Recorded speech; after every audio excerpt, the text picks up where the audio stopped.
kalau seandainya ada kesempatan, karena ini ada juga batas waktunya, saya mungkin bisa sampai ke Malino Kota. Tapi kan kalau di Malino Kota ada nih bagiannya, jadi kami ini terbagi-bagi. Jadi kalau Malino Kota ada, Malino Barat ada, jadi kami ini berbagi-bagi dulu. Seperti itu. Nah, sebelumnya saya perkenalkan dulu apa itu pembatik. Jadi pembatik itu sendiri adalah singkatan dari pembelajaran berbasis TIK. Banyak sekali guru-guru yang salah mengira, dikiranya program ini adalah program membatik. Jadi membuat batik, padahal ini adalah singkatan dari pembelajaran berbasis TIK. Jadi ini adalah program untuk meningkatkan kompetensi guru atau pendidik dalam menggunakan teknologi di pembelajarannya. Kemudian manfaat pembatik ini sendiri, yang pertama itu meningkatkan kompetensi literasi, implementasi, kreasi, dan berbagi dan berkolaborasi.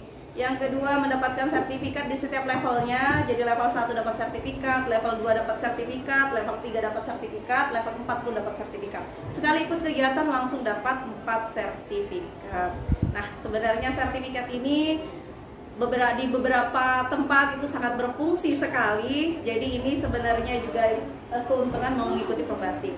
Dan yang terakhir, berkesempatan untuk menjadi duta teknologi untuk Provinsi Kalimantan Utara. Jadi kalau seandainya lolos sampai pembatik level terakhir dan seandainya berkesempatan dipilih dan menang di bagian paling akhir, itu menjadi duta teknologi untuk Kalimantan Utara. Nah, duta teknologi untuk Kalimantan Utara itu sendiri biasanya ada hadiah paling terakhirnya. Biasanya kalau seandainya ada pemilihan duta kan pasti ada hadiahnya. Biasanya hadiahnya itu kalau tidak berupa laptop, itu berupa HP untuk menunjang pekerjaannya dalam memanfaatkan teknologi di dalam kelas. Gitu. Saya lanjutkan. Adapun syaratnya, jadi syaratnya yang di depan, yang pertama memiliki akun belajar.id. Jadi bagi Bapak Ibu yang belum memiliki akun belajar, boleh mendaftarkan diri, yang penting terdaftarnya di Dapodik dulu terlebih dahulu. Yang kedua itu ASN, baik PNS, CPNS, K3K yang dibuktikan dengan SK. Yang ketiga adalah guru tetap yayasan yang dibuktikan dengan SK. Jadi bukan hanya terpaku pada PNS saja, yang bukan PNS juga bisa. Kemudian guru honorer di instansi pendidikan juga bisa. Jadi semua syarat ini bisa terbuka untuk seluruh pendidik, bahkan ke tenaga pendidikan untuk TU. Jadi juga boleh ikut. Jadi ini terbuka luas untuk kita semuanya untuk ikut. Nah, kemudian pembatik ini sendiri memiliki 4 level seperti yang tadi sudah saya sampaikan. Level pertama itu disebut dengan level literasi. Level ini kalau kita baca modul pasti lolos. Kemudian nanti akan ada seleksi di bagian akhir. Kemudian level keduanya adalah level implementasi. Nanti kita di dalam kelas akan mengajar, kemudian kita videokan, tinggal dikumpulkan seperti itu. Yang penting kita memanfaatkan teknologi. Intinya di sini tuh kalau kita mau ikut pembatik, kita memanfaatkan teknologi. Kemudian level ketiganya adalah kreasi. Level ketiga ini nanti ada banyak. Jadi ada nanti audio, ada video, ada multimedia pembelajaran interaktif, game edu. Jadi dipilih dari 4 membuat apa. Seperti itu. Silakan untuk semua kelas Yang keempat itu berbagi dan berkolaborasi. Nah, level keempat ini nanti berbagi ke sekolah sendiri, kemudian mengadakan webinar se-Indonesia. Itu cara berbaginya.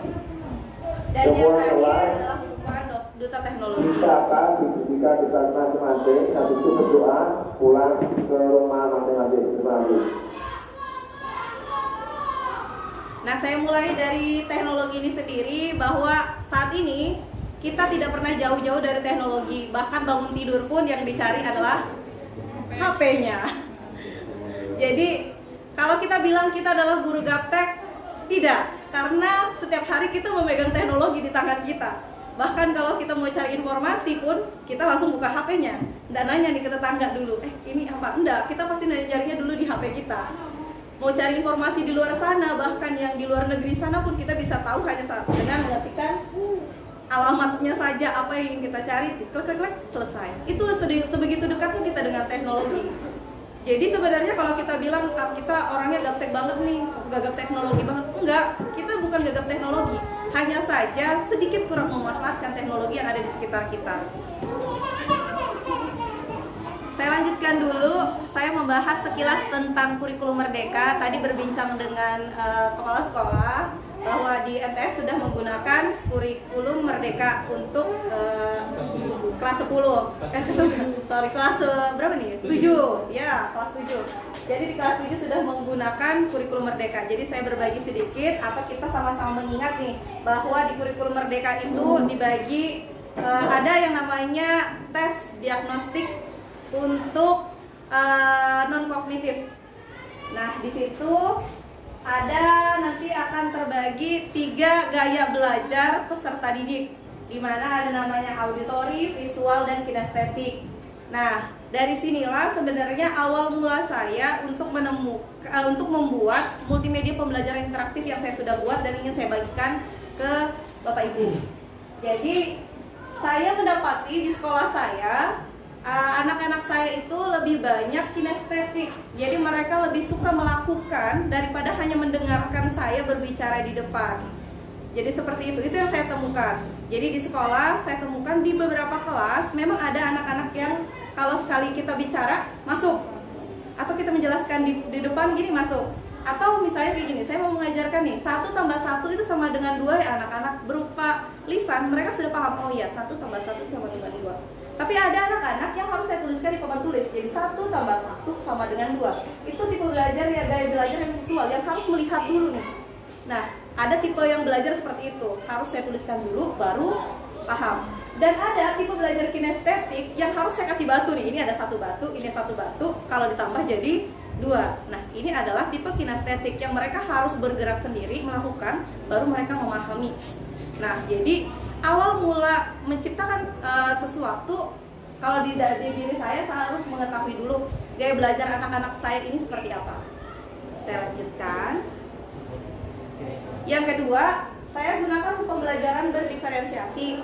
Nah, pembelajaran berdiferensiasi ini di mana nanti kan ada terbagi nih strateginya, ada yang konten, proses, dan produk.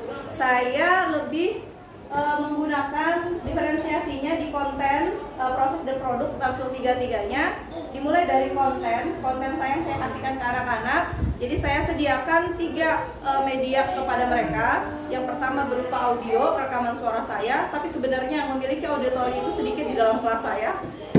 Sangat sedikit, dari sekian anak-anak itu yang punya auditori paling 1-2.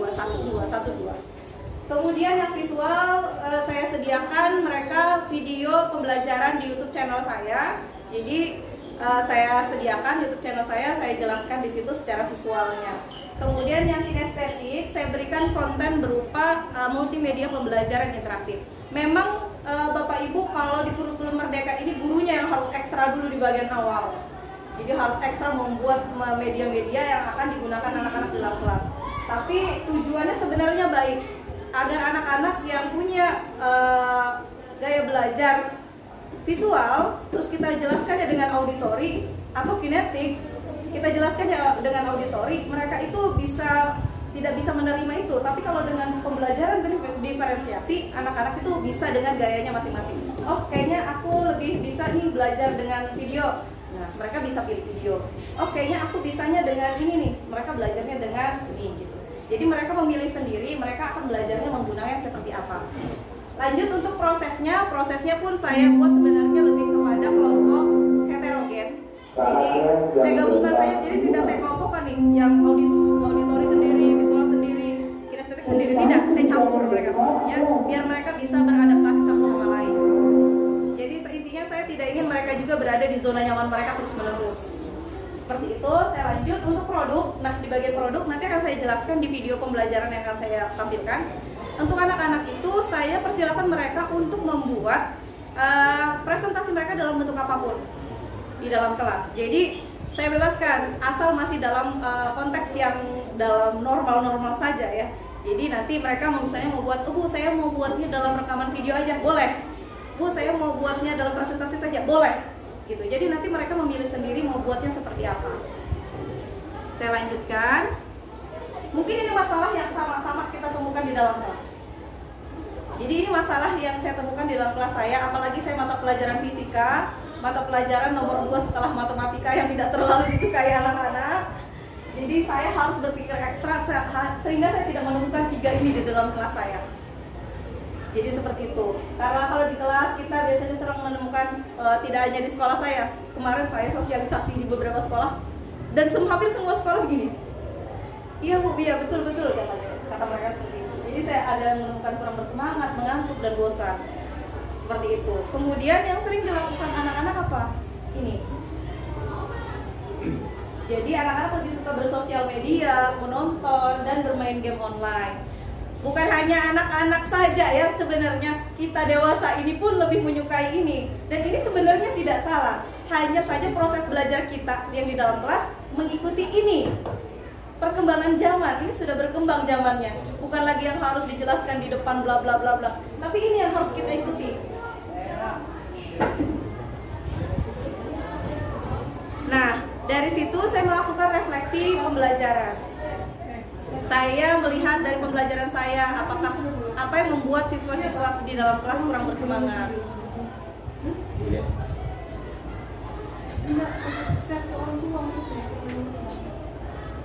Kemudian apa yang membuat saya di dalam kelas itu anak-anaknya tadi mengantuk. Apa yang membuat anak-anak itu saya pelajari selama 1 semester. Jadi dalam 1 semester itu saya tidak langsung, misalnya kelas 10 nih, kan ada 2 semester. Jadi saya itu di semester pertama itu lebih menganalisis gaya belajar anak-anak saya. Jadi tindakan saya itu biasanya ada di semester 2. Nah, jadi untuk Bapak Ibu, ini tidak terlambat. Ini kan masih semester 1. Kita masih bisa menganalisis anak kita di kelas 7 tadi. Gaya belajarnya seperti apa sih kira-kira mereka di dalam kelas, seperti itu. Nah, kemudian di semester 2 baru kita bisa mengaplikasikan hasil refleksi kita. Kemudian untuk model pembelajaran itu sendiri, model pembelajarannya kan ada banyak ya, ada problem based learning, project based learning dan sebagainya. Nah, ini adalah model-model pembelajaran yang kekinian dengan biasanya pendekatan yang lagi hits-hitsnya saat ini adalah pendekatan TPEC. Bapak Ibu mungkin sudah tahu TPEC itu apa, teknologi, pedagogik, dan content knowledge. Jadi ada teknologi di dalamnya, ada pedagogiknya di dalamnya, dan ada materinya di dalamnya. Nah, kemudian setelah hasil refleksi menentukan model dan pendekatan, langkah selanjutnya yang harus saya lakukan adalah menentukan inovasi apa yang harus saya buat. Jadi di sini banyak inovasi ya, ada video pembelajaran, MPI, assessment, presentasi, animasi, game, dan lain-lain. Ya, masuklah.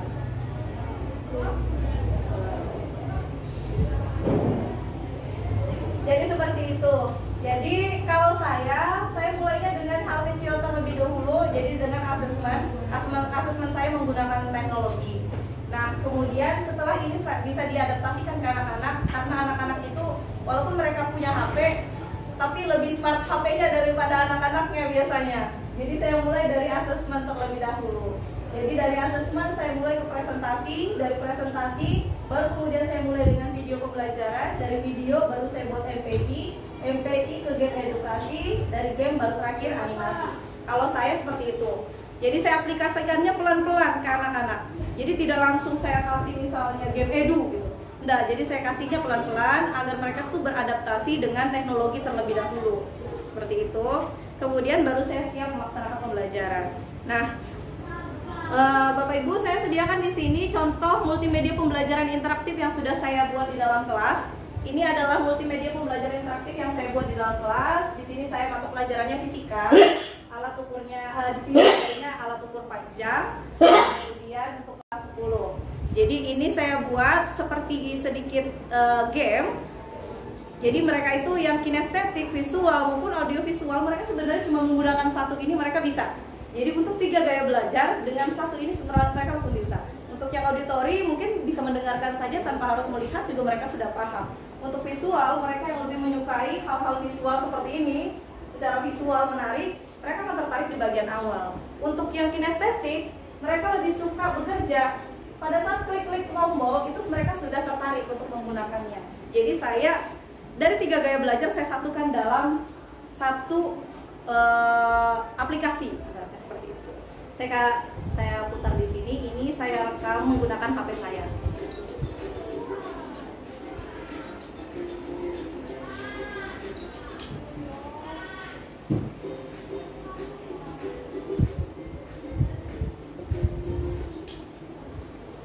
Saya berikan petunjuk dan pendahuluan di bagian awal biar mereka tahu cara menggunakan MPI-nya.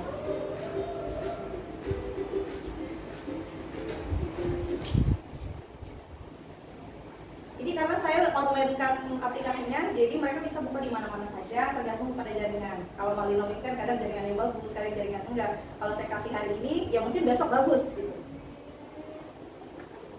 Seperti itu. Nah, di dalamnya tetap saya kasih materi, tetap saya harus berdayakan literasi, karena di sekolah kami daya literasinya kurang, jadi tetap harus saya kasih literasi anak-anak biar literasinya meningkat.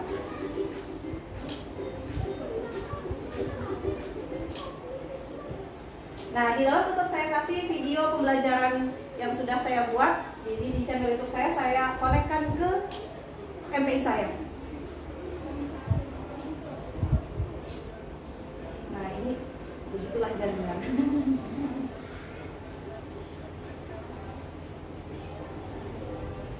Apalagi kalau saat Ira begini kan, kalau sudah artis datang, nah jelek itu jaringan tiba-tiba.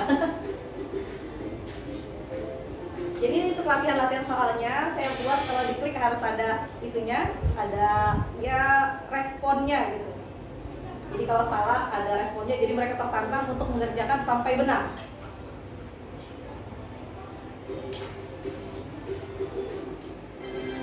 Kalaupun benar ada respon berikutnya sampai mereka nanti oh iya, yes benar. Untuk latihan soalnya seperti itu.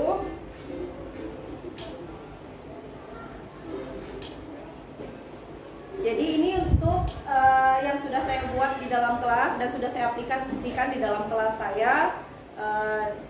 Ini namanya multimedia pembelajaran interaktif atau disingkat dengan MPI. Jadi ini bukan game edukasi. Kalau game edukasi itu yang bisa dipindah-pindah biasanya.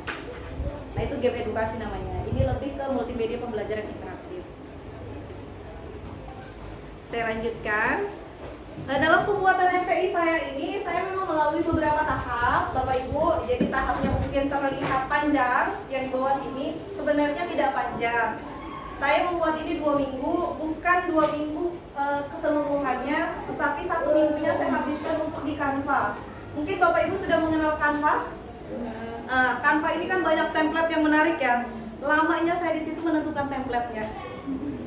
Bagaimana caranya agar anak-anak di dalam kelas itu tertarik dengan MPI saya? Kalau saya buat polos kan mereka dari awal sudah tidak minat. Jadi bukan menumbuhkan minat, malah menumbuhkan ketidakminatan. Jadi saya harus mencari tampilan-tampilan menarik dulu. Jadi saya mulai dari depan dulu yang menarik untuk mereka. Jadi saya cari di Canva. Jadi 1 minggu itu saya desain sebagus mungkin agar mereka itu bisa tertarik dengan MPI saya.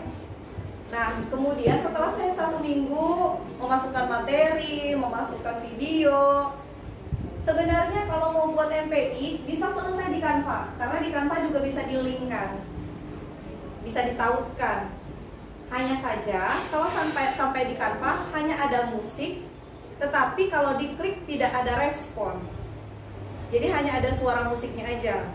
Nah, saya akhirnya berpikir mencari-cari informasi bahwa langkah selanjutnya saya harus mendownload di Canva, kemudian saya buka menggunakan PowerPoint. Kalau di PowerPoint itu ada tuh bunyi-bunyi, kalau diklik dia bunyi, kalau digeser ke sana dia akan bunyi.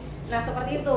Jadi saya akhirnya ke PowerPoint. Di PowerPoint tersebut saya tidak butuh waktu lama, hanya sekitar 2 hari untuk supaya dia pas diklik dia bunyi, terus ada musik di setiap layar-layarnya. Jadi seperti itu. Kemudian saya gunakan Esprit. Esprit ini sebenarnya bukan dari sini ke sini, tidak. Jadi ini harus kita bawa ke sini agar MPI-nya online. Jadi Esprit ini berfungsi untuk mengonline-kan tadi MPI-nya. Karena kalau dia berupa PowerPoint berarti hanya bisa digunakan di komputer. Nah, sedangkan kan anak-anak saya ini di rumahnya yang punya laptop cuma sedikit. Banyak kan mereka punya HP daripada laptop. Jadi saya maunya ini bisa digunakan di HP mereka. Mau di rumah kah, mau di sekolah, karena kami di SMA 3 diperbolehkan menggunakan HP. Jadi mau di sekolah atau di rumah, mereka bisa membuka ini. Itu maunya saya. Tetapi setelah saya di-springkan dia dan dia online, saya buka, ternyata tidak bisa dibuka di iPhone. Dan alhamdulillah ya, kalau di SMA 3 itu yang punya iPhone. Kan kasihan kalau mereka tidak bisa buka. Setelah itu baru saya masukkan aplikasi di dalam drive. Dari situ baru saya kecilkan memorinya ke drive to web. Di situ akhirnya bisa dibuka di RAM yang kecil, RAM besar, iPhone, Android, semuanya bisa buka. Seperti itu.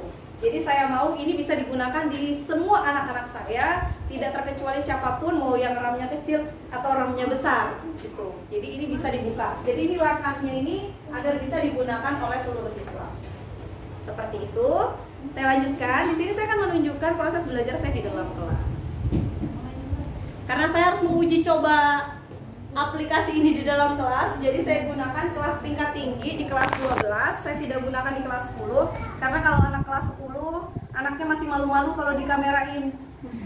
Saya sudah uji coba di kelas 10, pas di kamerain mereka langsung kayak sembunyi-sembunyi. Nah, kalau anak kelas 12 ini sudah tahan banting.